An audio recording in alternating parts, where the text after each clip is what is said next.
Hi friends, welcome back to Justice Creations. ఇది మీకు చూపిస్తున్నది మాత్రం వేరుశెనగ. ఈ సంవత్సరం వేరుశెనగ విత్తనాలు వేసాం మేము. చూడండి ఫ్రెండ్స్, ఇదంతా మాదేని, మా సొంత పంట సాగు చేస్తున్నాం ఫ్రెండ్స్.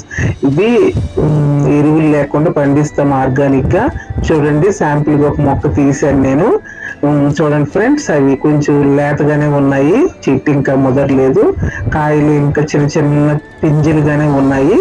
ఎప్పుడైతే అవి కరెక్ట్ గా అవుతాయంటే, ముదిరినట్టు విత్తనం వస్తుందంటే మొత్తం ఎండిపోవాలి ఫ్రెండ్స్. ఎండిపోయి ఆకులు రాలడం ప్రారంభిస్తుంది.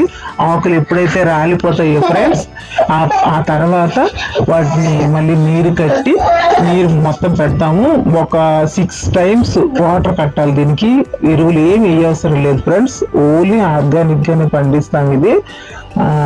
నీరు పెట్టిన తర్వాత చెట్టు ఎండిపోయిన తర్వాత మొత్తం తీసేస్తాము.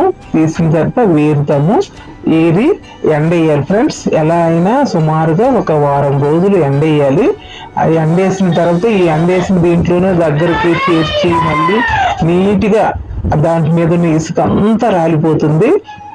ఓన్లీ వేరుశెనగ కాయలు మాత్రమే నీట్గా అయిపోతాయి ఫ్రెండ్స్. అవి చక్కగా ఉంటుంది విత్తనాలు. ఇవి పేదవాడి బాదం పప్పుగా పిలుస్తారు కదా ఫ్రెండ్స్. ఇదంతా మేము సొంతంగా వేసాం ఫ్రెండ్స్. చూడండి, మొక్కలు అయితే పచ్చగా నీట్గా ఉన్నాయి.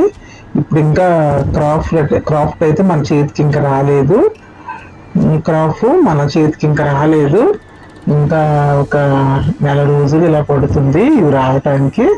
నీట్గా చూడండి ఫ్రెండ్స్, కాయలు అయితే ఇలాగా ఒక్కొక్క మొక్క అప్పుడప్పుడు ఎండ లేకపోయినా ఏం లేకపోయినా చిన్న చిన్న విత్తనాలు అయితే చచ్చిపోతాయి ఈ మొక్కలు. అయ్యో ఫ్రెండ్స్, ఆ పక్కన ఒక మొక్క చనిపోయింది కదా, చూపించాను.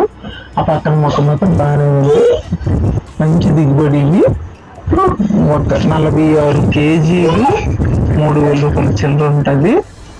46 kgs ఇలా ఉంటుంది ఫ్రెండ్స్. చూడండి నీట్గా. మీలో ఎవరికైనా సైంటిఫిక్ నేమ్ ఆఫ్ వేరుశనగ తెలిస్తే కామెంట్ చేయండి. Thank you.